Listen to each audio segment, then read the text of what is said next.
Hey everyone, welcome to Recombinant Teaching. I'm your host, Justin Schaefer, and on this show, I'm holding STEM education office hours where I'll unpack your questions on STEM pedagogy, student success, academic careers, and everything in between.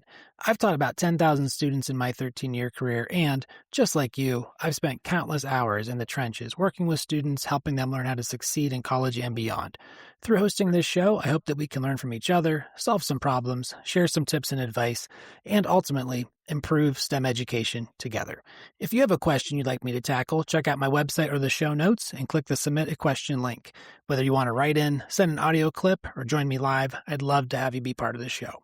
All right, so we got another great episode planned for today with another live guest. So we have with us Dr. Eleanor Sayre, and I'd love for her to say hello now and introduce herself. So go ahead, Eleanor. Hi, Justin. Thanks for having me. My name is Eleanor Sayre, and I'm a physicist and a learning scientist. I'm a former physics professor and an NSF program officer, and now I teach university faculty how to get started in education research and the scholarship of teaching and learning.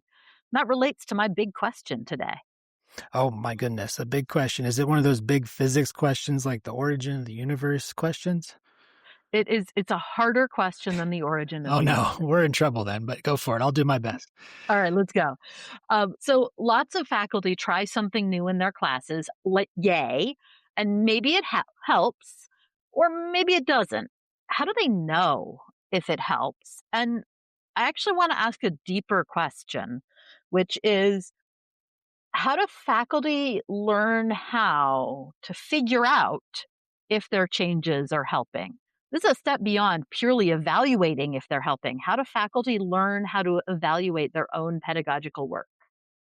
That is indeed harder than the Big Bang and deciphering dark matter and all of that. You're right. But maybe between the two of us, we can make a dent in this because I think you're kind of foreshadowing there with your question some of the great work you do already. So I'm going to probably kick it back to you at some point to answer your own question, but I'll give you my thoughts too. But first, yeah, how do faculty know if something's working or not? Right? Kind of at that first initial level, and I think for a lot of faculty, and again, I agree with you. Yay, we're trying new things, right? We're trying evidence-based practices. Faculty want to mix it up a little bit. Change is hard to make with your teaching, right? We all agree with that. Oftentimes it does come from some kind of intrinsic motivation. You're either bored with your class or you get a feeling things aren't working, right? And you want to make some positive changes. Maybe you see someone down the hall teach, you're like, hey, I want to try that too, right? So you're excited to try something new. And then how do you know if it's working or not? I think the first thing is kind of a gut reaction, right? As educators, we all know what that awkward feeling is in the classroom when you have a bunch of eyeballs staring at you and confused faces and it just doesn't seem to land, right? Whether that's a topic you're lecturing about, an activity that goes wrong or off the rails, or for me, dumb jokes that don't land, right? You get that initial gut feeling. So that's one thing I would say. And that's kind of on the micro level, right? So maybe you're trying a new active learning technique in a certain day, you can feel a longer term, right? You might say, okay, well, I'm going to restructure my classroom. I want to add, maybe I want to try POGLE, right? Process oriented guided inquiry learning, which is popular in the chemistry fields. It's in other disciplines too.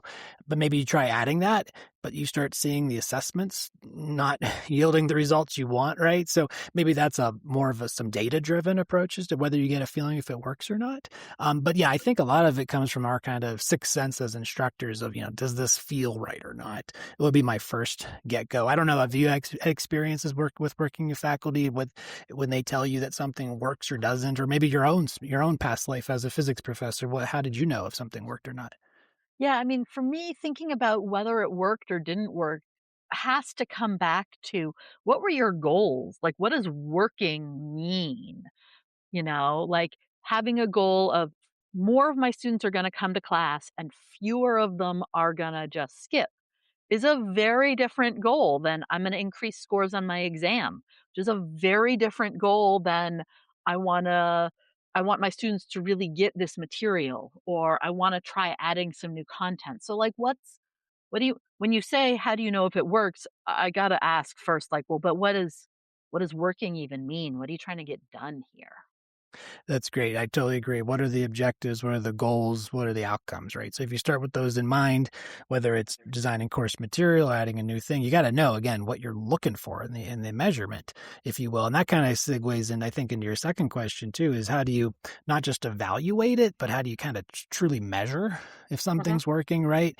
Evaluation, obviously, like we both said, looking at exam scores is one thing, attendance rates, performance on a rubric, on an essay or a report or a project, that's one thing. But how do you truly measure in maybe a scientific way if something's working or not, right? So this is getting us now down the road of actually doing education research, whether you call it SoTL, Scholarship of Teaching and Learning, or DBER, Discipline-Based Education Research, which both of us do, and we both facilitate workshops on these topics. And you do this through the Peer Institute, which we'll put a link in the show notes to. I find that faculty, when they first start trying to adopt evidence-based practices, they get excited about it because they actually might start reading the literature too, right? They start to look, oh, there's papers on this. I had no idea that people wrote, papers and manuscripts on teaching strategies because, they're coming at it first for us in STEM, right? We're being trained in STEM fields. We read our own literature, but then you see the education research literature, like, oh, that's cool. But so as you start doing this and seeing the literature and trying things out, you might want to start actually contributing to that literature, right? So that's why in my book on high structure course design, the last chapter is all devoted to getting started in DBER. It's all about how to get started in education research from a disciplinary perspective. Because again, once you start using the techniques, you might want to start studying it. So that will help folks answer that question of whether it actually works or not. Well, study it, right? Do some SoTL work, do some DBER work. But that's easier said than done, isn't it, Eleanor? Right? It's a Oh lot easier my. said than It done. is so much easier said than done, right? That's like, "Oh, yeah, we're gonna figure out what the Big Bang is because 'cause we're gonna look at stuff." Problem solved, right? Right? And Um, easy. my book is Research: A Practical Handbook, and it really takes up this idea that you wanna be doing some education research, but you need a friendly route in. You Yep. have questions, and you need to figure out, like, no, really, how do I structure this as a project? No, really, what kinds of evidence could I collect?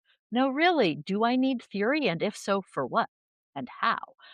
It's meant to be this very accessible uh, resource for faculty and new education researchers, new scholarship of teaching and learning people, SODLers. Um, and I think a lot of times when I work with new education researchers or when I work with these classically trained faculty, they come in with this sense that something is wrong and they did a thing and the thing made it better, or something is wrong and they want to do a thing, but they don't know what the character of that thing is because they're not really sure how it is that they're going to make whatever this is better. And so I spent a lot of time talking to faculty about, like, what are you trying to do here? If the thing that you were doing was awesome, how could you tell? And when you work with graduate students and they're thinking about their first dissertation, they talk about, this is what my dissertation is about. They're enthusiastic and they have in fact articulated like 10 dissertations. You have to tell them, sorry, you only get one PhD, put those other 9 back. And when you're working with faculty doing their first SOTL project, you get a huge range of people who are like, I just want to try this one little thing. And if it works, I want to tell the people in my department and the Mhm. people in other institutions, but I don't need a paper. And you get other people who are like, my dean really wants me to write multi-million dollar proposals. So I did, but now what? And it's hard, right? You already have a PhD. You're not supposed to do another one. No, but you're right. It's a natural extension though of becoming, I think, a quote unquote good teacher or instructor, right? You want to document it. You want to show what you're doing. There's a great article I'll put in the notes from Marco Molinari, Kelly Hogan, Vijay Sathi, and a few others that talks about this like progression from being a reflective teacher to a kind of a scholar of teaching, right? And there's this cool Mhm. figure I love to show in my workshops about that. But so it is a natural progression. It's a bar that some of us want to cross and achieve. Sometimes in that case, you said the dean told you to do it. And sounds like in that example, the person actually got the grant. So that's something I've never done. I've tried. I just suck at it, I guess. So Well, it's hey, hard. let me help you with that. Yeah, yeah. We'll talk. Okay, okay. I don't know if I have it in me these days to go for grants, yeah, Eleanor, but I do appreciate the offer there. But yeah, but these are the things that we can do to kind of step up our game, if you will, and again to kind of convince others. Because in the STEM fields, right, we like to base our decisions based on evidence. We like to look at data, but even data with teaching, that's sometimes hard to sell. In fact, well, that's not a cell. That's not a stress measurement on a beam. That's not real. That's social science. That's fluffy. That's squishy work. But the more data you can collect and show that these things work, you're going to help not only your own students, you're going to help your colleague students, and you hopefully spread that impact to other universities and other students around the country and the world too. So it's a cool endeavor to undertake. But again, going back to your original point, original question even was, someone's trying something new, and let's all celebrate that, right? Oh, yeah. Yay, good for you. Yeah. And then You we're here to know? help you out. Like, here's the thing. We collectively, this community wants to teach better because we want our students to learn more. We want our students to be prepared for what comes next. And that includes helping them figure out what comes next. We all want it. And we're not going to get it if we keep doing the same thing. So any change, the act of trying a new thing is moving us collectively forward. And you got to celebrate that. You absolutely do. Yeah, well said. And I think that's a great way to close this one out too. So I think again, you were given your expertise, Eleanor. You kind of answered your own question, but hopefully I gave some insight there too. And just so you know, Eleanor does workshops on this too, everybody. I have her coming out here to my university soon this semester to help out with our faculty too. And you should check her out too. So we'll put all those links in the notes and more. And that's it, everyone, for another episode of Recombinant Teaching. If you want to be a part of the show, check out the show notes or my website for the link. Also, do check out my website if you'd like to learn how I can work with you, your department, or your institution to improve STEM education. Thanks for listening and happy teaching.